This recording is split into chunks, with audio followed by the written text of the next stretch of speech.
In today's video, I'm going to be sharing with you a few different options about how to upgrade the rear shock on this DR650. Options range from the super budget option of just putting some thicker oil in there, ranging up to what I ended up settling with, which is the Racetech Gold Valve kit. So stay tuned and I'll fill you in on some awesome ways to upgrade your DR.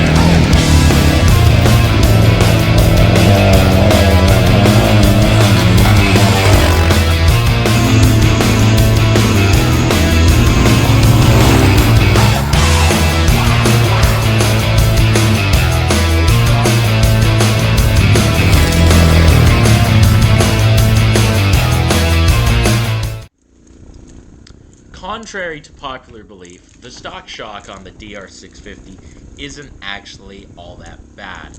It just suffers from being undersprung and having some pretty awful stock valving. It is a far better shock than what comes on the other entry-level dual sports from Japan, such as the KLR 650 and CRF 300L. It has a nitrogen reservoir, adjustable low-speed rebound dampening, and adjustable preload. Although it doesn't have adjustable compression and high-speed rebound dampening, it can be made to work relatively well without a full replacement. That is a very common mod on the DR650 with shocks such as the Cogent. Unless you weigh 150 pounds, and I suspect very few DR riders do, priority number one should be getting a stiffer rear spring according to your weight and gear. Refer to the chart on your screen that I have borrowed from the ProCycle website. I was able to find an 8.0 rear spring used for cheap. It is actually slightly lighter than what the chart calls for my weight and gear, but it works awesome for me. Lots of guys do pick up DR650s and then decide maybe they aren't for them, so the used shock spring is definitely the way to go because they don't wear out. The spring alone will make a large difference. Be sure to set your sag to 1/3 of the total suspension travel. It's about 3.5 inches on the DR. There are a lot of videos about setting sag already, so I won't go into detail on it. You may be satisfied with just the spring upgrade, but it is likely that you will also find the other limitations of the stock compression and especially the rebound dampening. Budget solution for this is to swap out the stock 3-weight shock oil for 10-weight oil. I rode for about 30,000 kilometers with the 10-weight oil in my rear shock, and I found that I was reasonably satisfied with its performance. Swapping the shock oil in the shock is a relatively involved job. It does require rebuilding the shock, which is something that may actually need to be done anyways depending on the mileage of your DR. Prior to any of my experimenting, I had never taken apart a shock before, but with the help of the DR650 forums and the excellent Rocky Mountain ATVMC shock rebuild video, I actually found it to be fairly easy. I'll add a link to that video in the description for sure. The thicker oil did improve the shock, but it was still lacking some rebound dampening. Still a huge improvement over stock, but still not enough. The rebound dampening was adequate most of the time, but on big hits it still had a pogo stick effect. I looked into purchasing one of the total Cogent replacement shocks, but was quickly swayed away due to the price, as I suspect many riders are. My research led me to determine that revalving the shock would be the way to go. I'd never done any valving before, so I ordered the Racetech Gold Valve kit for around $200. The price may seem fairly steep for what is essentially a box of washers, but what you're really paying for is the knowledge in tuning specs.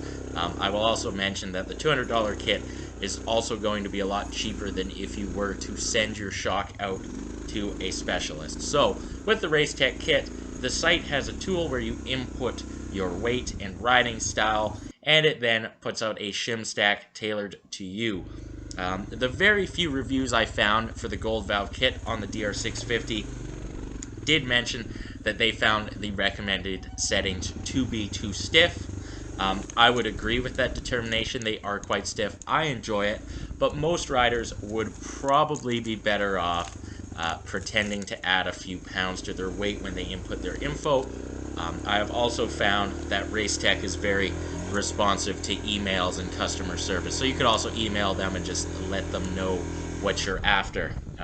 The installation of the Gold Valve kit really wasn't that bad. It's basically the same as rebuilding the shock. Again, Rocky Mountain ATV shock rebuild video works good. All you have to do is put up your own shim stack, which does take some measuring and patience, but isn't difficult by any stretch of the imagination. I would even go as far to claim that the hardest part of any shock modification on this bike is removing it from the bike itself. So when you take the shock apart and you compare the factory rebound stack to the Racetech one, it really is no wonder as to why the stock shock has issues. There's very little rebound dampening from the factory. So I really wasn't sure what to expect with the kit as far as performance, but wow, did it ever exceed them. It really does work good. The rear end can now effortlessly absorb hard hits such as deep cross stitches and is far more controlled over rough terrain. I can really ride it almost like a dirt bike, albeit one that weighs 400 pounds. Another benefit that many riders will be interested in is that the bike now handles awesome when loaded with my camping gear and luggage, which is something it definitely didn't do before. So for the price and the effort involved, I'm quite satisfied with the Racetech kit, and I really don't understand why more riders aren't going this way. I mean, apart from there being some mechanical knowledge involved, it really is the best value, I believe, towards making the shock work good, rather. Cogent and Racetech do also sell an upgraded shock shaft kit, which does include more adjustability and what they claim as a longer life. When I took my shock apart, it had 55,000 kilometers on it and still seemed to be in pretty good shape. So not too sure if the extra longevity is something most riders are going to need. The shock setup has complemented the fork setup I did in the last video very nicely and has resulted in a well-balanced setup. I did add raising links to the shock linkage to make the rear end a little higher to go with my fork swap. You definitely wouldn't need that in most circumstances. So this concludes my shock setup video. If you have any questions, please fire away in the comments section. Please possibly consider subscribing if you want more content like this as well.